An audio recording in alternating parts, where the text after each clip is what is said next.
next biggest mistake that I think people make in the property industry is that they have their ownership of their assets structured incorrectly. Now, this is absolutely massive.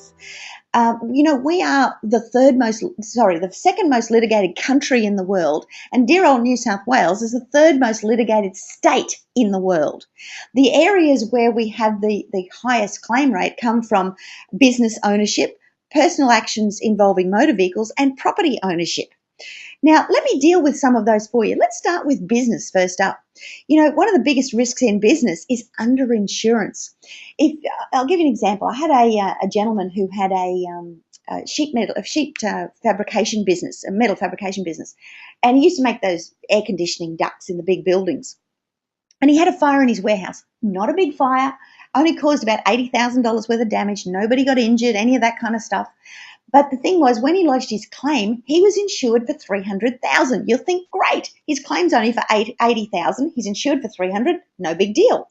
Well, it was a big deal, because what happened was the insurance assessors came out and they assessed everything and came back with this huge report that says you should have been insured for $500,000, not $300,000.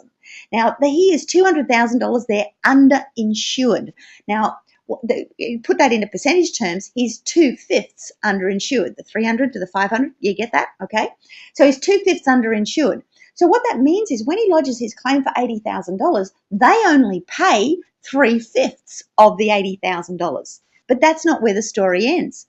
He then got sued by his landlord for 2/5 of the damage to his building, because the insurance company only paid out 3/5. Then he got sued by the next door neighbour for 2/5 of damage to his building. Then he got sued by the next door neighbour's tenant for 2/5 of the damage to his stock.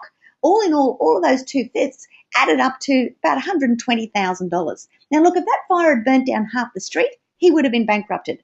As it was, he had to go and borrow against his home to pay out all of these 2/5. It's a big area. It affects business. It affects property. It affects you on every single business or property that you have, even your own home. So get out there, make a mental note right now, write it down.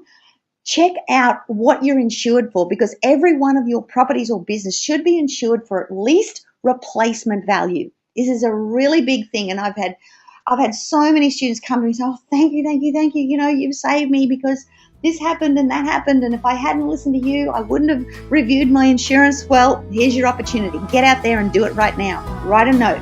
Get a pen and paper and write it down.